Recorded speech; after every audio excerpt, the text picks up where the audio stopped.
Hey, salut à tous, c'est Loïc, bienvenue sur la chaîne. Donc cet épisode sera le premier d'une série de 3 épisodes. De base, je voulais faire un seul épisode sur les scandales du foot, mais au vu de l'importance des sujets dont je vais parler et du nombre de choses qu'il y a à savoir, je vais faire du coup un épisode à chaque fois pour chaque affaire. Aujourd'hui, le premier scandale dont nous parlerons est celui qui a touché l'affaire VAOM, donc le plus gros scandale pour moi du football français. Il n'y en aura jamais d'aussi important et c'est pas plus mal d'ailleurs.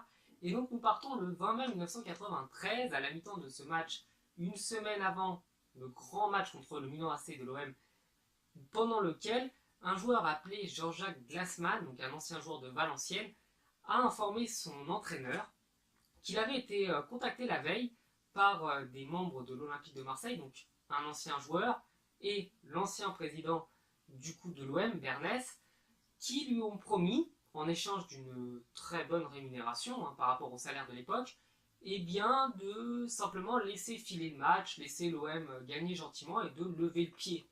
Donc on sait tout ce que ça veut dire, en gros laissez-nous remporter le titre peinard, on vous donne de l'argent et comme ça tout le monde trouve son compte. Glassman n'était pas le seul concerné dans l'affaire puisque Robert et Burruchaga étaient également contactés, donc on parle d'une somme d'à peu près 250 000 € pour laisser filer le match, qu'ils ont accepté, et vous verrez que c'est ça aussi qui leur a posé des problèmes plus tard. Donc à la suite de ça, l'entraîneur ne pouvait pas laisser passer une chose pareille, c'est totalement inadmissible, et il en a donc fait part à la direction du club de Valenciennes qui a décidé de porter plainte et d'aviser la justice en leur disant qu'il y avait une tentative de corruption avérée puisque les joueurs ont bel et bien laissé filer le match, et donc le club de Valenciennes a décidé de porter plainte. D'ailleurs, le 8 juin 1993, c'est au tour de Noël Le Graët, qui était président à l'époque de la Ligue, de porter plainte contre X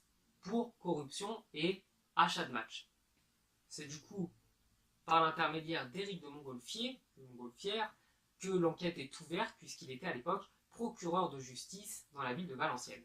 Le 23 juin, c'est Bernard Tapie qui décide de rencontrer le procureur pour s'expliquer. Donc je pense qu'il devait lui dire en gros, écoute mon gars, je te glisse des billets, tu la fermes. Donc, bon, ce n'est que mon avis, cela n'a pas été prouvé. Mais ce qui s'est passé, c'est que quelques jours auparavant, ce fameux Eric avait été contacté. On lui avait dit que des témoins avaient été approchés pour retirer leur témoignage. Donc en gros, ça s'appelle de la subornation. C'est totalement répréhensible par la loi. Et comme il était au courant, il ne s'est pas laissé faire. Et ça, Bernard Tapie ne le savait pas et ne l'a pas vu venir. Il ne pensait pas que le procureur de justice allait déjà être au courant de ces magouilles. En plus de ça, c'est Robert, le joueur de Valenciennes qui avait été corrompu, qui a tout révélé à la justice, qui s'est rendu de lui-même à la justice en disant qu'il avait bel et bien été corrompu. Une somme de 38 000 € de notre époque a été retrouvée donc dans une enveloppe, donc une preuve qu'il y a bien eu de l'argent en espèces qui a été donné pour ne pas être suivi à un joueur contre des résultats un petit peu bizarre, contre une performance sportive pas terrible.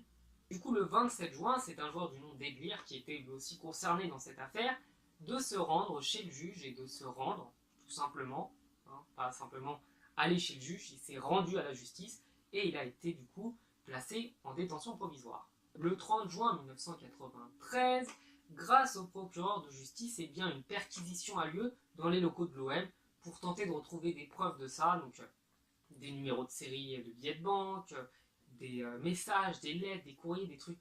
Donc une grosse perquisition au siège de l'OM pour pouvoir mener l'enquête. Le 7 juillet, Bernès, qui était le sous-fifre de Bernard Tapie, est mis en examen ainsi que tous les joueurs impliqués dans cette affaire pour corruption, tentative de subornation et tentative de corruption, etc., etc. Le 6 septembre 1993, après enquête, l'UEFA décide d'exclure l'OM de la prochaine Ligue des Champions, puisqu'ils avaient été champions, qu'ils auraient dû jouer la Coupe d'Europe. L'UEFA a décidé de les interdire totalement de Ligue des Champions, du moins pour l'édition de cette année-là. 22 septembre 1993, c'est au tour de la Fédération française de football de suspendre l'OM et de retirer leur titre, qui aurait dû normalement être attribué au PSG, qui avait fini second. Donc ça n'a pas été le cas. Et déjà que les Parisiens et les Marseillais ne s'appréciaient pas, mais que le PSG ne récupère pas un titre qui lui était pourtant promis, qui était légitime, eh bien ça a encore renforcé l'animosité entre les deux clubs. Bernard Tapie, quant à lui, a été entendu du coup comme témoin le 6 juillet, puis le 6 août et enfin le 19 octobre, avant d'être placé en détention à partir du 10 février 1994. Donc il a été placé en prison, il a fait une peine de prison à la suite de ça, pendant à peu près 5 à 6 mois avant de bénéficier d'une liberté conditionnelle. Le 22 avril 1994, l'OM est rétrogradé administrativement par la Fédération française de football qui du coup les condamne pour escroquerie, triche, magouille, tout ce que vous voulez.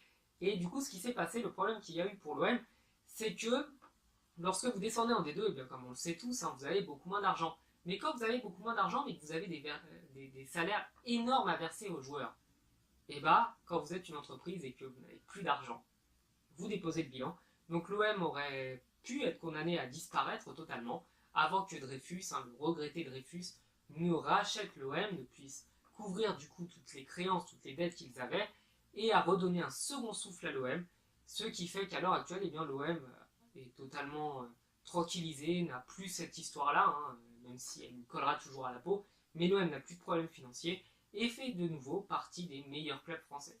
Voilà, j'espère que ça vous aura plu. J'essaie quand même d'être concis. J'essaie de faire un truc un peu sympa. J'espère vraiment que ça vous aura plu. Donc vous pouvez me le dire dans les commentaires. Et je vous invite du coup les prochaines semaines à suivre les nouveaux épisodes sur les scandales du football. Ciao!